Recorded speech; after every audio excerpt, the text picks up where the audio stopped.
السلام علیکم ورحمۃ اللہ وبرکاتہ۔ کی محمد سے وفا تو نے تو ہم تیرے ہیں، یہ جہاں چیز ہے کیا لوح و قلم تیرے ہیں۔ حضرات سامعین کرام، ماہ ربیع الاول میں مسلمانان عالم اپنے پیغمبر حضرت محمد مصطفیٰ صلی اللہ علیہ وسلم سے اپنی عقیدت و محبت کا اظہار مختلف رنگوں میں کرتے ہیں۔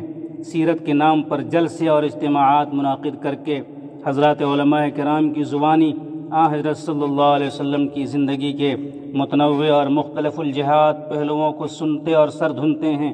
مقررین حضرات اور نعت گو شعراء اپنی عقیدتوں کا پھول نچھاور کرتے ہیں اور پوری مجلس میں کیف و سرور اور مستی بھر دیتے ہیں۔ سامعین کی بھیڑ میں ایک ترنگ، ایک جوش، ایک ولولہ اور ابال پیدا ہو جاتا ہے۔ نعرے تکبیر اور زندہ باد کی گونج سے زمین و آسمان دہل جاتے ہیں۔ گرجنا، برسنا اور شیروں کی طرح دھاڑنا عموماً اسٹیج کی حد تک رہ جاتا ہے۔ الفاظ اور جملوں کے گولے فضاؤں میں تحلیل ہو جاتے ہیں۔ تقریروں میں خون کی ندیاں بہائی جاتی ہیں، دشمنوں کے پرخچے اڑائے جاتے ہیں، امریکہ، یورپ و اسرائیل پر جم کر وار کیا جاتا ہے، مگر مجلس ختم ہوتے ہی سارا نشہ کافور اور تمام تر جذبات ہرن ہو جاتے ہیں۔ اور شب گزرنے کے ساتھ انوار و کیفیات کا ابر چھڑ جاتا ہے اور تشنہ کاموں کی نگاہیں دیکھتی رہ جاتی ہیں۔ کس نے عمل کی نیت سے سنا اور اپنے اندر تبدیلی لانے کا عزم کیا؟ کس کے اندر جنت کی طلب کا شوق اور جہنم کا ڈر پیدا ہوا؟ کس نے شراب سے توبہ کی اور سودی کاروبار کو خیر بات کہا؟ الا ماشاء اللہ، واعظ کا ہر ایک ارشاد بجا۔ تقریر بہت دلچسپ، مگر آنکھوں میں سرور عشق نہیں، چہرے پہ یقین کا نور نہیں۔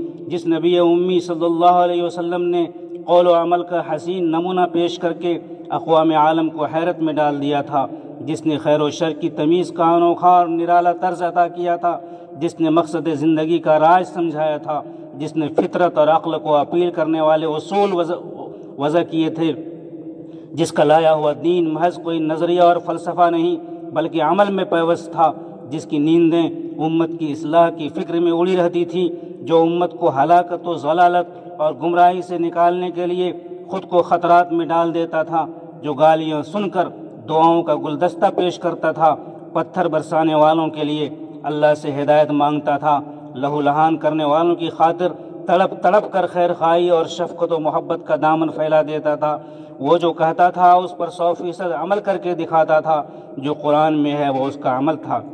حضرات، اس کے ہر عمل کو اس کے متبعین نے، اہل خانہ نے، ازواج مطہرات نے، اپنوں نے اور غیروں نے، چاہے وہ عمل خلوت کا ہو یا جلوت کا، برسر عام پیش کیا۔ گھر کی چھتوں اور مسجد کے میناروں سے اعلان کر کے بتایا گیا کہ اس بندے کا یہ عمل ہے، لیکن دنیا کو کہیں حرف گیری کی ہمت نہ ہو سکی۔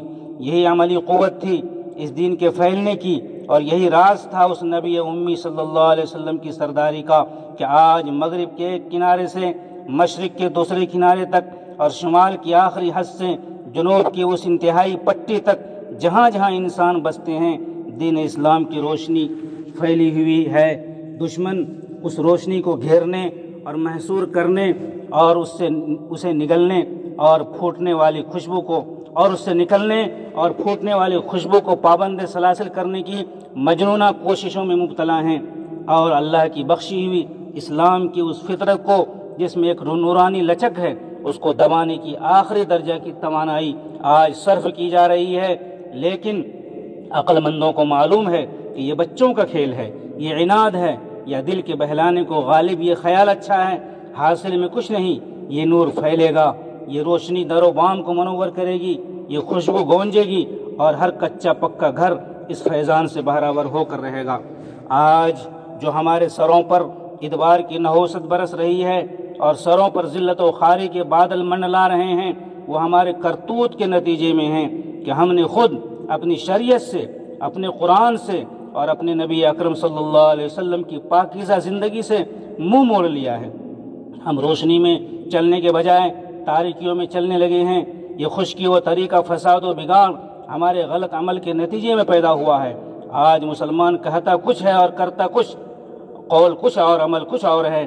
کل تک محمد صلی اللہ علیہ وسلم کے شہداؤں کا نام سن کر قیصر و کسریٰ کے مضبوط قلعے ہل جاتے تھے۔ آج ہم اپنے گھر، اپنے کنبہ اور علاقے میں مؤثر نہیں رہے، اپنی اولاد اور پڑوس تک اپنے کردار اور عمل کی خوشبو نہیں پہنچا سکے۔ لب پہ عشق نبی کا دعویٰ خوب مچلتا ہے، مگر میدان میں یہ دعویٰ کھوکھلا ثابت ہوتا ہے۔